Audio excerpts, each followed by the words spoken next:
औज़ुबिल्लाहिमिनश्शैतानिर्रजीम बिस्मिल्लाहिर्रहमानिर्रहीम।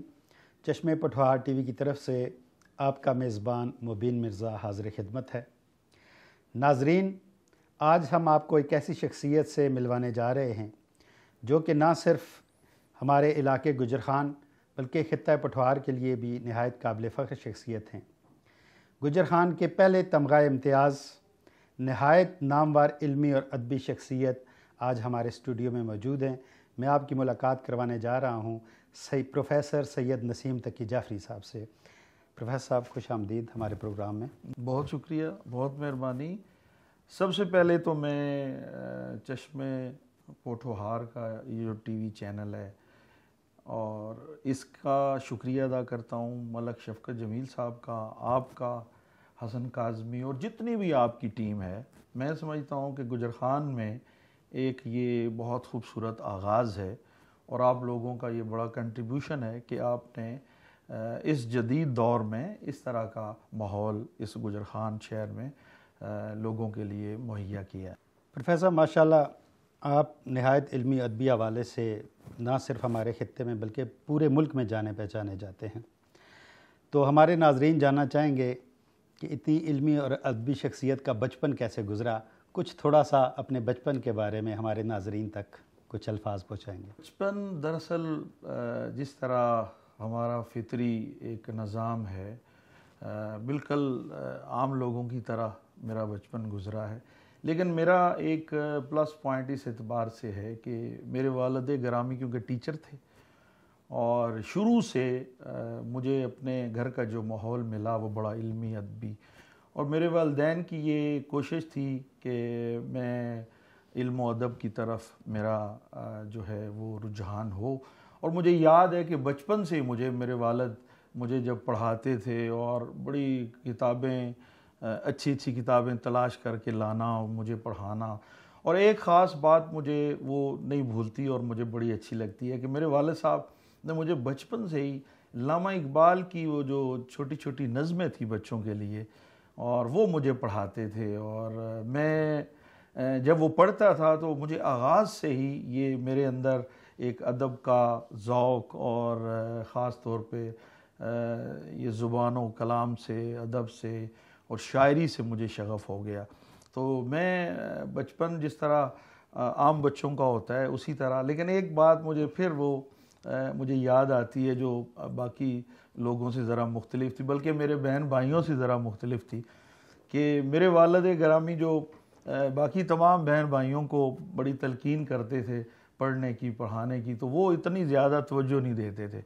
तो मैं शुरू से ही बड़ा ओबीडियंट था, बड़ा अदब की तरफ मेरा रुझान था और वालिदैन की जो है बातें उस पर अमल करना मैं उसे बड़ा ज़रूरी समझता था। और मुझे आज भी वही अपने वालिदैन की जो बचपन की बताई हुई बातें हैं वो मुझे काम आ रही हैं। सारी ज़िंदगी अगर देखा जाए तो वही जो मेरी फाउंडेशन थी, जो मेरी बुनियाद थी, उसी ने मुझे सारी ज़िंदगी सहारा दिया। इसी तरह मज़हबी पॉइंट ऑफ व्यू से भी जो बातें मुझे मेरे वालिद गिरामी पढ़ाते थे, समझाते थे, घर से जो हमने सीखी थी, वही आज तक जो है मेरा जो है ओढ़ना और बिछोना है। और उन्हीं तमाम बातों को मैं अपनी ज़िंदगी का समझता हूँ कि वजीफ़ा बनाया हुआ है। और आज उसका जितना रिटर्न है मैं देखता हूँ कि वो मेरा बचपन जो वालिदैन की अनायत, असातिज़ा की अनायत और अपने ख़ानदान के जो अफराद, जिसमें मज़हबी माहौल था, अदबी माहौल था, और उस माहौल ने मेरी ज़िंदगी के अंदर जो है ये सारे जो हैं रंग, ख़ास तौर पे इल्मी हवाले से, अदबी हवाले से उसको चार चांद लगाने में जो बुनियादी किरदार अदा किया। अच्छा, माशाल्लाह शाह साहब, आपके मुताले का शौक़ आपके घर के माहौल की वजह से हुआ, तो किस किस्म की जो कुतुबें आपके ज़ेर मुताला रहीं इब्तदाई ज़िंदगी में, स्कूल अयाम में? शुरू में मुझे याद पड़ता है कि वो अल्लामा इकबाल की नज़में, और एक चीज़ मुझे अपने घर से जो मिली, जो वालिद गिरामी जो मुझे बड़ी एहतमाम करके उसकी तलकीन भी किया करते थे और एहतमाम भी होता था कि बैतबाजी अपने जितने बहन भाई थे उनके दरमियान हमारा घर में मुकाबला होता था। और मुझे याद है कि ये मेरा बहुत ही अच्छा ज़ौक़ रहा और मैंने फिर शुरू से अल्लामा इकबाल के अशार याद करना शुरू किए। और उसका फ़ायदा ये हुआ कि जब मैं स्कूल में आया तो बाकायदा तौर पे मैं छठी जमात में जब पढ़ता था तो मुझे याद है कि उस ज़माने में मुस्लिम हाई स्कूल में 9वीं 10वीं के तलबा के दरमियान जब ये बैतबाजी का मुकाबला कराया जाता था तो मैं एक छोटा सा मुनहनी सा स्टूडेंट होने के नाते छठी जमात में मैं पढ़ता था तो मैं एक किसी टीम के साथ बैठ जाता था। और मुझे याद है कि जब मैं उसमें कोई इस तरह का कोई अच्छा शेर बिलखसूस अल्लामा इकबाल का जब मैं सुनाता था तो मुझे असातिज़ा जो है बड़ी मुझे वो दाद देते थे और बड़ी हैरानी से कि इतना कम उम्री में कम सिनी में कि इतना अच्छा शेर मैंने सुनाया। और ये मुझे याद पड़ता है कि बहुत मुझे फ़ायदा हुआ। और इस आगाज़ से ही ये जो मेरा शेर व शायरी से जो रब्त था, जो ताल्लुक़ था, वो फिर मेरी सारी ज़िंदगी पे ये जो है मोहित हो गया। और आखिर में जब मैं बुलूगत की सतह को पहुंचा और अपना जो एक मेरा ख़ुद बेंट ऑफ माइंड डेवलप हुआ तो मुझे याद पड़ता है कि वही बचपन का वो जो ज़ौक़ था, वो जो मेहनत थी, वो जो अल्लामा इकबाल की शेर व शायरी के साथ जो मेरा शग़फ़ था, यही सिलसिला आगे बढ़ता गया। और आज मैं जो कुछ भी हूँ मैं समझता हूँ कि अपने उस बचपन के उस ज़ौक़ और वालिदैन की उस तरबियत, स्कूल और उस ज़माने में एक बड़ी कमाल की बात ये थी कि बाकायदा तौर पे हमारे स्कूल में बज़्म अदब के प्रोग्राम हुआ करते थे। और उस प्रोग्राम में जब मैं 7वीं 8वीं में पहुंचा तो मुझे बाकायदा उस बज़्म अदब का जनरल सेक्रेटरी बना दिया गया और हम बड़े खूबसूरत प्रोग्राम करते थे। फिर उसी तरह तकारीर के मुकाबले होते थे, इस तरह बैतबाजी होती थी, क़राअत के मुकाबले होते थे, बहुत सारे अदबी प्रोग्राम होते थे। तो उस चीज़ ने, उस तरबियत ने मेरा बड़ा साथ दिया और मैंने बहुत हासिल किया।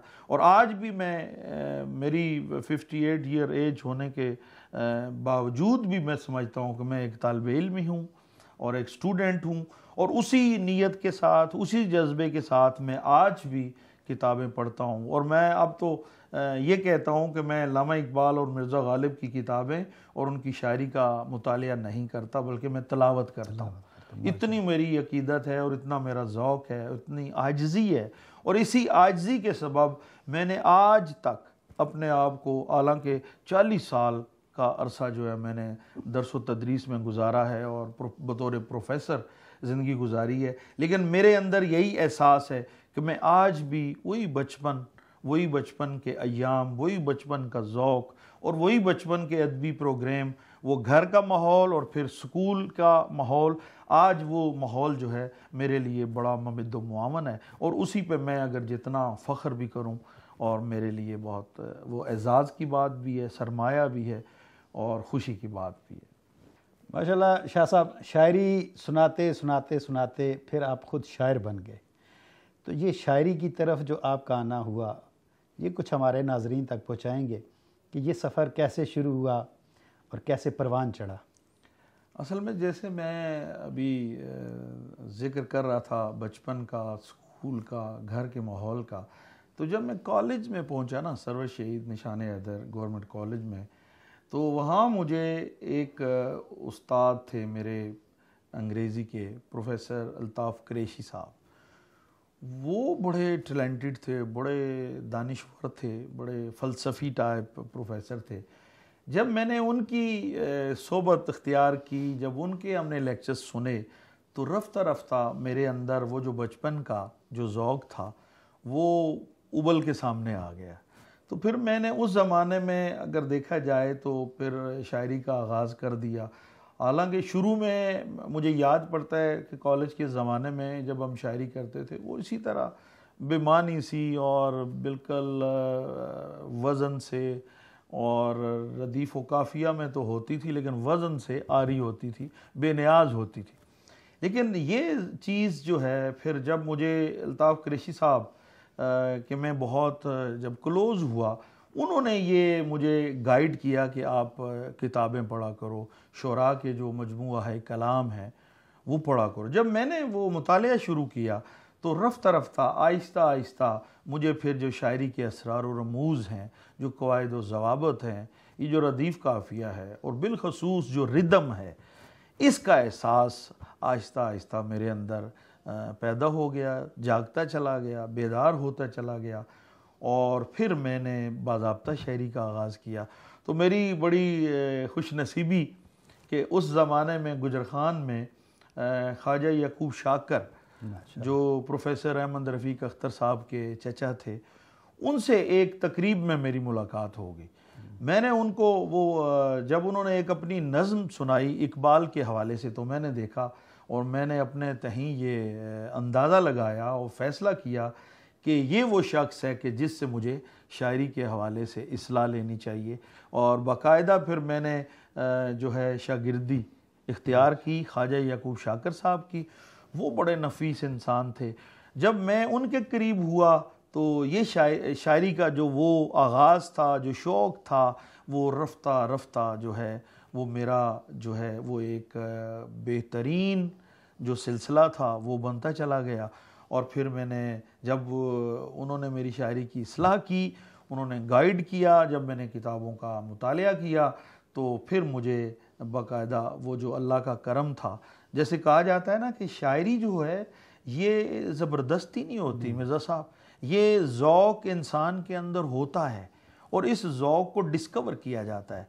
जैसे आप ज़मीन को देखें ना तो सारी ज़मीन अल्लाह की है, लेकिन उसमें जब आप पानी की तलाश में निकलते हैं, कुआं बनाते हैं या चश्मा बनाते हैं, तो वो एक मखसूस जगह से पानी निकल आता है, लेकिन वही दूसरी तरफ आप जाएं चंद कदम के फासले पे तो वहाँ से पानी नहीं निकलता, हालांकि ज़मीन अल्लाह की है। इसी तरह शायरी का जो ज़ौक़ है, जो शायरी का चश्मा है, ये इंसान के अंदर खुदा की जानिब से वदियत किया जाता है।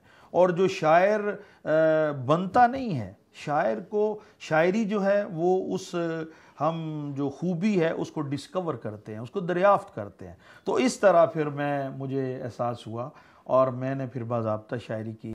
नाज़रीन, प्रोफेसर सैयद नसीम तकी जाफ़री साहब के साथ दिलचस्प गुफ्तगू का सिलसिला अभी जारी है। इससे पहले आपसे गुजारिश करूँगा कि आप हमारे चैनल चश्मे पठवार को ज़रूर सब्सक्राइब करें और घंटी के बटन को ज़रूर दबाएं, ताकि जब हम अगला प्रोग्राम इस गुफ्तगू का लोड करें तो सबसे पहले उसका नोटिफिकेशन आप तक पहुँचे। अगले प्रोग्राम तक के लिए इजाज़त दीजिए। खुदा हाफिज़।